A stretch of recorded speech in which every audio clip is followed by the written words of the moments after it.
Hi friends, good evening. সবাই কি করছো? আমি এখন ঘুম থেকে উঠে গেছি, তো উঠে একটু ফ্রেশ হয়ে নিয়েছি। আর তোমরা কে কী করছো, কে কে দুপুরে ঘুমিয়েছো? তো উঠে এখনই আমি কাজে লেগে পড়েছি, তার কারণ তোমাদেরকে বলেছিলাম যে আজকে সেইভাবে কিছু রান্নাবান্না করিনি।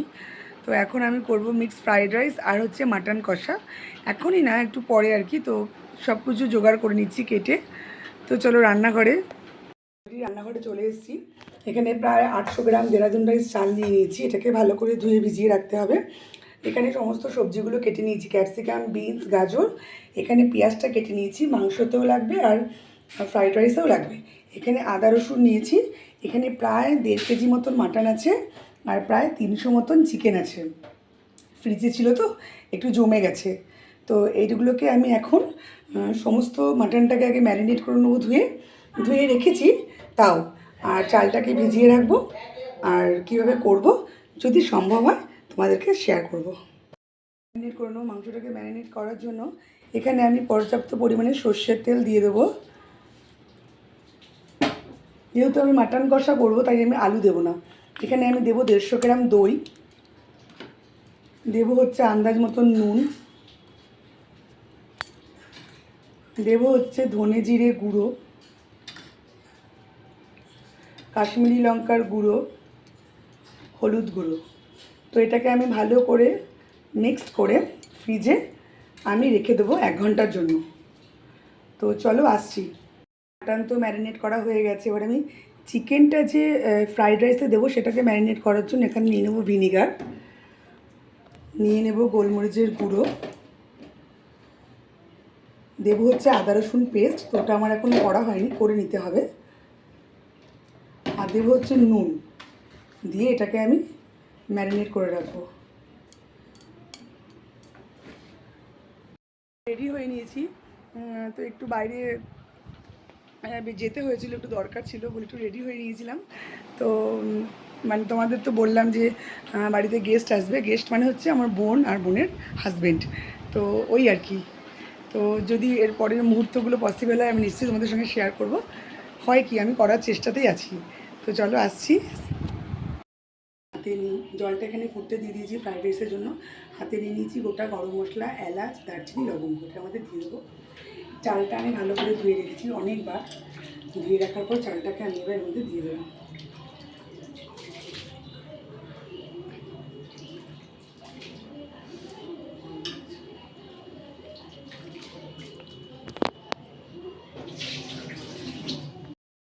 তো দেখো আমি এর মধ্যে 1 চিপি ভিনিগার দিয়ে দিলাম। ভিনিগার দিলে চালটা খুব সাদা হবে, ভাতটা খুব সাদা হবে।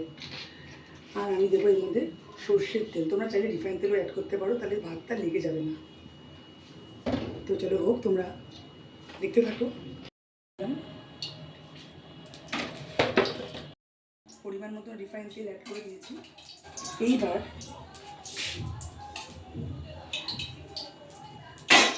আমার কেটে রাখা সবজিগুলো, ক্যাপসিকাম, গাজর আর হচ্ছে বিনস, আমি এর মধ্যে অ্যাড করে দেবো। ঠিক আছে, এবার আমি এটাকে ঝুড়িতে ঢেলে জল ঝরিয়ে নেব। 80% হয়ে গেছে। আর এখানে আমার সমস্ত ভাজাগুলো হয়ে গেছে। আমি তুলে এর মধ্যে চিকেনটা যে ম্যারিনেট করে রেখেছি সেটা দিয়ে দেবো। আর আমি এর মধ্যে 800 গ্রাম চাল আমি নিয়েছি, তো তার জন্য আমি 6টা ডিম অ্যাড করবো। আর মাংসের জন্য আদা রসুনটা আমি পেস্ট করে নিয়েছি। সব সবজিগুলো তুলে নিয়েছি। তো এর মধ্যে আমি এবার ম্যারিনেট করে রাখা চিকেনটা দিয়ে দেবো।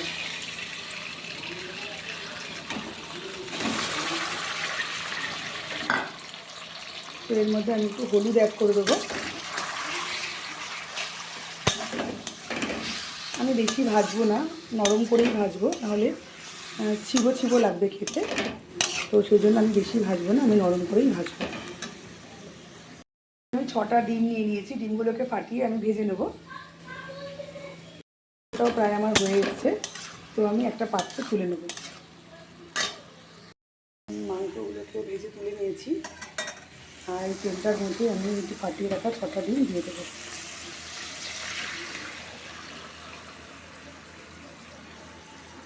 হয়ে গেলে আসছি।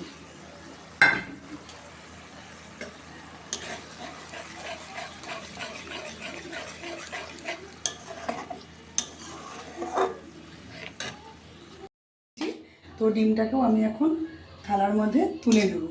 তো তুলে এটা আমি মোটামুটি এখন রেডি করে রাখলাম। তো রাইসটা এখন আমি করবো, লাস্টে করবো যাতে গরম থাকে। তো এখন আমি মাটনটাকে কষিয়ে করে নেব।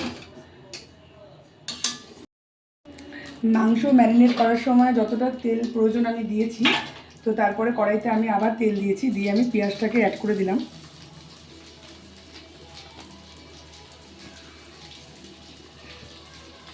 পেঁয়াজটা দেওয়ার পর এর মধ্যে আমি একটু অ্যাড করবো হচ্ছে নুন, যাতে আমার পেঁয়াজটা একটু নরম হয়ে যায়।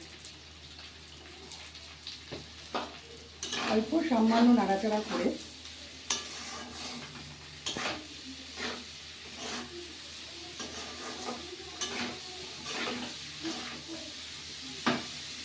আমি এর মধ্যে মাটনটাকে এখানে প্রায় 1.5 কেজি মাটন আছে।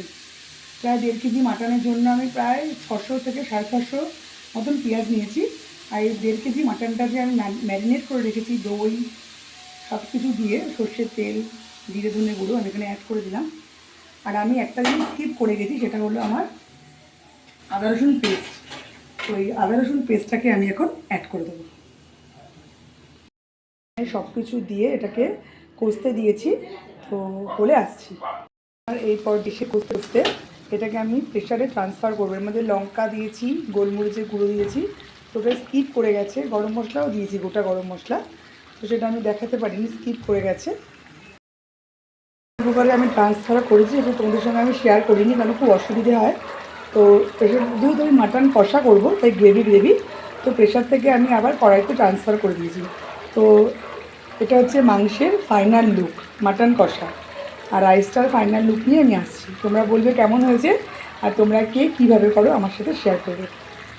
আমি সেদ্ধ করার চালটা আমি রিফাইন তেল দিয়ে দিয়েছি, এখানে এর মধ্যে দিয়ে দিলাম। অবশ্যই আঁচটা কম করে নেবে, মিডিয়াম টু লো ফ্লেম করলে ভালো হয়। আর হ্যাঁ, মাংসতে আমি কিন্তু গরম মশলা দিয়েছিলাম, মানে গুঁড়ো গরম মশলা, গোটা গরম মশলা তো দিয়েছি, গুঁড়োও দিয়েছি, তো সেটা স্কিপ করে গেছে, আমি দেখাতে পারিনি। ঝুড়ির মধ্যে চালটাকে ঝরিয়ে রেখেছিলাম, চালটা একটু নাড়াচাড়া করে গরম হয়ে গেছে, ধরতে পারছি না। এখানে যে আমি সবজিগুলো ভেজে রেখেছি, ক্যাপসিকাম, বিনস, গাজর, 6টা ডিম আমি এখানে ভেজে রেখেছি, আর এখানে 300 গ্রাম চিকেন। তো এগুলোকে আমি সব এখানে অ্যাড করে দেবো।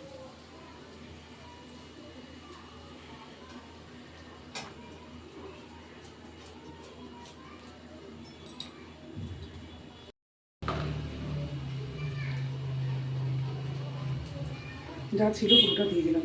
বাটনটা চিনি দিতে পারো, আবার কেউ স্কিপও করতে পারো, তো আমি এখানে দিলাম অল্প করে। আমি হাতে করা গরম মশলা দিয়ে দিলাম। বাবু এদিকে ঘোরা, ডাইনোসরটাকে এদিকে ঘোরা। ওরে বাবা রে, বাবুর ডাইনোসর কেন বাবু? আমার পিছনে আসছে কেন মাম্মা? ওদিকে নিয়ে যা।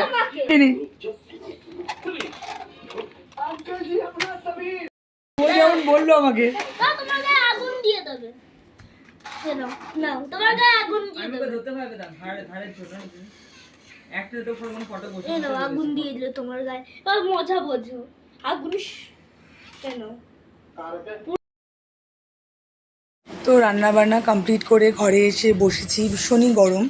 বাবু ডাইনোসরটা নিয়ে খেলছিল, তোমরা দেখতেই পেলে, আর শুধু দুষ্টুমি করছে। তা আমি একটু বসেছি। এবার বোন আর বোনের হাজব্যান্ড এসছে, ওরাই আর কি গেস্ট।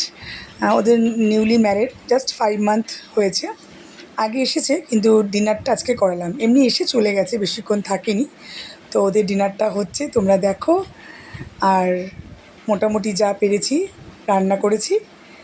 তো তোমরা আমার ফেসবুক পেজটাকে যারা এখনও পর্যন্ত ফলো করোনি করে দিও। সবাই খুব ভালো থেকো, শুভরাত্রি, টাটা।